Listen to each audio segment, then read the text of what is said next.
今年4月，靠近嘉义后壁地区对流分系发电旺盛，都有局部雷阵雨，马落起要5分钟的夜头雨。虽然一般民众感觉神奇，不过附近农地却白白受损。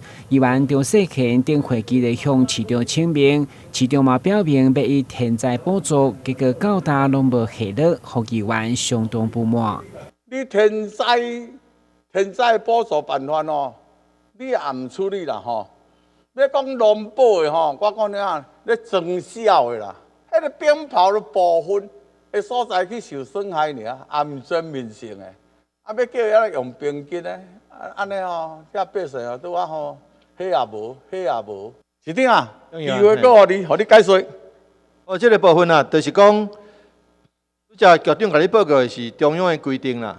中央的规定以外，咱也未到2成的时候，咱来想办法用咱地方来处理。但是，我甲大家报告就是讲，处理的方式、处理的经验，一定甲中央无法度共款啦。所以，但是就是讲，咱嘛是爱去找一个经验，有一个办法，安尼这笔钱才开销会落去啦。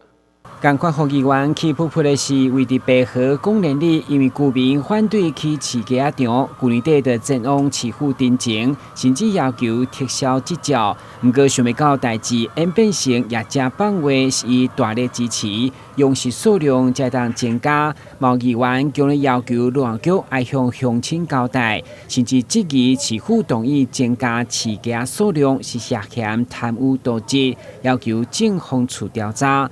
对此，市长嘛明确表示会严格稽查。迄人有抗争的呢，有抗争啊！你含业主协商，讲你加落去，你含加入去啊，去咧饲啊，你拢总无甲遮当地居民甲伊讲，安尼你无渎职咯？起码搁互因俩讲误会是因为无讲我的名，但是就是咧讲我，讲我互因饲的。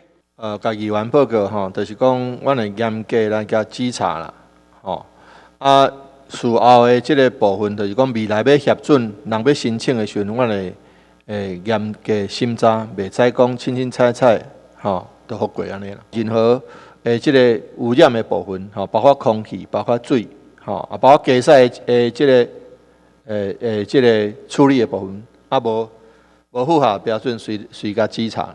会后，路环局嘛发表声明，表示对这地民众定情以后，除了会同环保局稽查，嘛持续督促业者甲在地居民沟通协调，维护牧场甲周边环境卫生。台湾新闻，军职杨顺怀采访报道。